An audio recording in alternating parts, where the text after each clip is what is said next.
I was 43 when I got together with her, about 4 months after my divorce.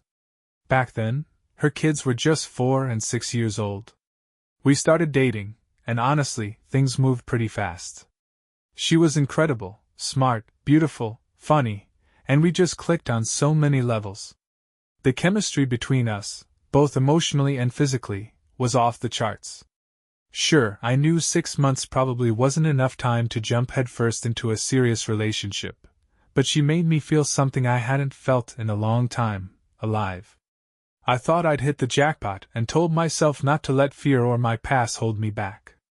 So, I decided to let my guard down, to be open and vulnerable, even after the mess of my divorce. When she introduced me to her kids, I made sure to be on my best behavior. They were great kids, and we hit it off quickly. It didn't take long for us to bond and feel like a little team. At the time, I was finishing up my master's degree out here in the Northeast. I'd moved out from the West Coast for school and planned to stay and find a job afterward. But graduating from an Ivy League school didn't guarantee instant success. I was having a harder time landing a job than I'd anticipated, and my savings were draining fast. I finally had to face the possibility of moving back west to live with my family while continuing the job search.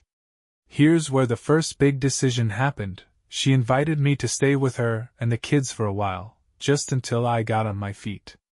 I wasn't planning on it being a permanent thing, and I think she saw it as a way to help me out while giving our relationship a real shot. It wasn't easy for either of us to make that call, but we agreed it would be temporary. Even the kids understood. When I moved in, things between us really took off. We got closer, me, her, and the kids. It did take longer than I'd hoped to find a job, but eventually, I landed one. By then, we were all in. We had a routine, and no one seemed eager to change it. Honestly, I was happy to stay. I felt like I belonged there, and I could see she was happy about it too. We started doing everything together: vacations, family events, meeting friends. We even took a trip to Spain, and there were plenty of road trips around the East Coast. It felt like we were building something really solid. Then, around the 2-year mark, I got laid off. It hit me hard. Suddenly, I was back to square one, looking for work again. I could feel myself slipping into a rut, tired all the time, feeling down, like I couldn't catch a break. She tried to be supportive, but I knew it was wearing on her. Supporting 2 kids and an unemployed boyfriend wasn't easy. After a few months of job searching that, looking back, wasn't as focused as it should have been, we started having more arguments. She'd point out how much time I spent on social media and how little I seemed to be doing to find a job. I'd nitpick her about her ex or other small stuff, which wasn't fair. I was still great with the kids, they were my bright spot, but I know my behavior toward her was slipping. Around that time, my mom got diagnosed with cancer, which threw everything into chaos. I started flying back west to be with her, sometimes staying for weeks at a time. I'd use my credit card to buy one-way tickets so I could be flexible, but it left her taking care of my dog and unsure when I'd be back. I was overwhelmed, but so was she. The cracks in our relationship widened, and one day, during an argument, I crossed a line. I said something hurtful to her kids to get back at her, and I regretted it the moment it left my mouth. That was it. She told me to pack up and leave, and I did. Driving across the country back to my parents' place was one of the hardest things I've ever done. We barely talked for the next 2 months, just the occasional update. But then I reached out. I told her I loved her, that I was sorry, and that we'd both gotten stuck in a bad cycle. We started talking every day again, texting, and even visiting each other. It felt good, like we were rebuilding something. I looked for jobs near her, hoping we could make it work again. We talked a lot about how maybe we moved too fast before and put too much pressure on the relationship. I agreed, it wasn't just her, me, or the kids. It was the whole situation. Then, a recruiter reached out to me with what seemed like the perfect job, but there was a catch. It was out west. I took it. I told her it was only going to be for 6 to 12 months, and we'd figure it out together. She wasn't thrilled. She said a long-distance relationship wasn't something she wanted, and that her needs didn't line up with that kind of arrangement. She hated the different time zones, the FaceTime intimacy that didn't feel real, and the long gaps between visits. But she loved me, and somehow, I convinced her to give it a shot. I promised her, and the kids, that I was still all in, that we'd be a family again. Every night, I FaceTimed the kids before bed, and we'd talk about everything. Honestly, it felt like, in some ways, the distance was making us stronger. I even found a long-term dog sitter and stayed with them for 3 weeks so I could visit her and the kids. When her birthday rolled around that winter, I flew out for a long weekend, and it was incredible. It felt like the early days of our relationship, but with even more depth and love. Then the pandemic hit. Suddenly, everything was at a standstill. The promotion I was working toward disappeared, and the entire industry seemed to freeze. I was lucky not to lose my job altogether, but the situation was tough. We tried to make the best of it. I missed her, and I knew she was lonely too. Even though we tried to limit flights, I managed to visit her a couple of times over the summer. When we were together, it felt like no time had passed at all. We started talking about the future, marriage, buying a house, even getting a bigger car to fit the kids. I told her, once the pandemic was behind us, we'd all go to Disney World. I meant it. I was happy. But I was also stuck. It had been 18 months since I took the job, and she started feeling like I wasn't doing enough to come back. She said there were opportunities near her, even if it meant switching companies. I knew her kids were growing up fast, and I was missing those moments. She told me this. I wanted to do better, but it wasn't simple.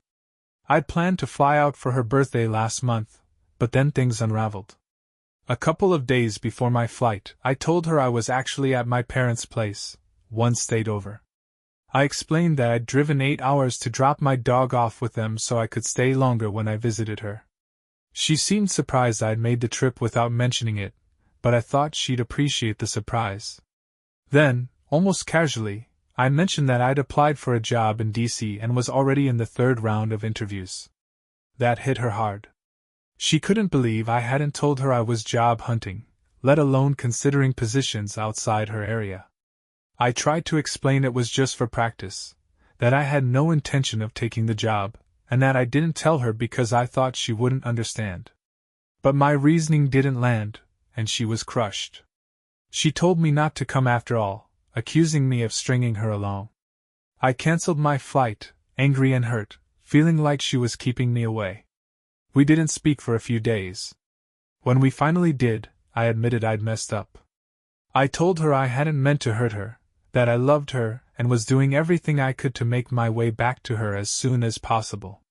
At that point, my car had broken down at my parents' place, and I was stuck waiting on repairs or figuring out if I needed a new one altogether. Weeks passed, and though we kept texting throughout the day, things started feeling off. I wasn't calling the kids at night as much, and when I did FaceTime, it was usually when I was walking the dog. She noticed she wasn't seeing or hearing my parents in the background anymore. Then one day, while I was FaceTiming from outside barefoot, she caught a glimpse of horses behind me. That's when the questions started. My parents live in a retirement community, not exactly a place for horses. She asked me where I really was, and I fumbled with an answer that didn't add up. I stuck to my story, but she wasn't buying it. She did some digging, Googled Street View of my parents' house, and sure enough, there were no horses anywhere near their place. When she confronted me again, I got defensive, doubling down on the lie. She took it a step further and reached out to my sister. My sister's response made things worse. Please don't tell him I said this, but no, he hasn't been staying with our parents. She clearly knew more than she was letting on, but it was obvious she didn't want to get in the middle of it. Feeling cornered, I tried to prove I was where I said I was. I sent her a picture of a well-known landmark in the state capital. She checked the timestamp and saw it was taken just a few hours earlier, 4 hours away from where my parents lived. She called me out again, and I scrambled to come up with a story about a family road trip to visit a sick uncle. It was weak, and we both knew it. Now my head was spinning, trying to piece it all together. Who did she know in that city? It was obvious she'd been staying with someone for weeks, and she was going out of her way to keep it from me. Then it hit me, her. That friend, who had been miraculously willing to take care of her dog for weeks. I went back through our conversations to confirm what I remembered. She'd mentioned the friend's name, a unique one. Said this woman was married, had 4 kids who adored the dog, and lived on a big property with horses. It didn't take much digging to find her. A little Facebook sleuthing, and yeah, I hated myself for it. Is this really who I've become? Turned up her profile. Sure enough, she lived right outside that city. She had 4 kids, but there was one glaring detail: she wasn't married. I couldn't ignore my gut anymore. I decided to take a chance and send her a Facebook message, a total Hail Mary. Yeah, it was crossing a line. I hated that I was turning into that guy. But I was desperate for answers. At that point, she was telling me I was imagining things, calling me controlling, saying I was acting crazy. Deep down, I just wanted to know the truth. Even if it turned out I was wrong and I really was losing my mind, at least I'd have closure. But another part of me thought about her kids, too. If she was lying to me, she was probably lying to them. They had no idea I existed or what kind of person she really was. I'd want to know if I were in their shoes. And yeah, I can't deny there was some spite in it, too. If she was going to mess with me in my life, I was going to turn the tables. A whole day went by, and she didn't even read the message. Or maybe she saw it and ignored it. Either way, I started doubting myself. Maybe I'd gotten it all wrong. Meanwhile, she kept texting me that she loved me, saying I was paranoid, that I was the one pushing her away. She even accused me of sabotaging things because I was scared of commitment. Then, while I was at work, her reply came through. I'll spare you all the details, but my gut was right. At least about the fact that she'd been staying with this friend. But here's the part that's tearing me up as I write this. Because it's still fresh, just happened yesterday, she'd been there since before Christmas. And they weren't just friends. They'd been in a full-on relationship for 5 years. 5 years. Apparently, she'd been flying up to see her once a month for the last 2 years, just a quick hour-and-a-half flight. We've probably crossed paths at the airport without even realizing it. She told her I was just a platonic roommate back when we lived together. All those times she said she was visiting family for the holidays, or helping her mom through her cancer treatments, and would be gone for weeks at a time. She was with her and her kids. Her kids adored her, just like mine did. She said she'd never been happier. Just like I thought I was. The level of deception, the planning it took to keep us both in the dark for so long, it's beyond anything I can comprehend. And it's not just about me and her. It's about 6 kids who got caught up in this mess, strung along by her lies. Now I'm stuck trying to figure out how to explain this to my kids. How do I tell them they'll never see her again, never hear from her again? If you've got advice, I'm all ears. Just please go easy on me. I already feel like an idiot for letting this happen, for putting my kids in a situation like this. My heart's in pieces, and I don't even know where to begin picking them up.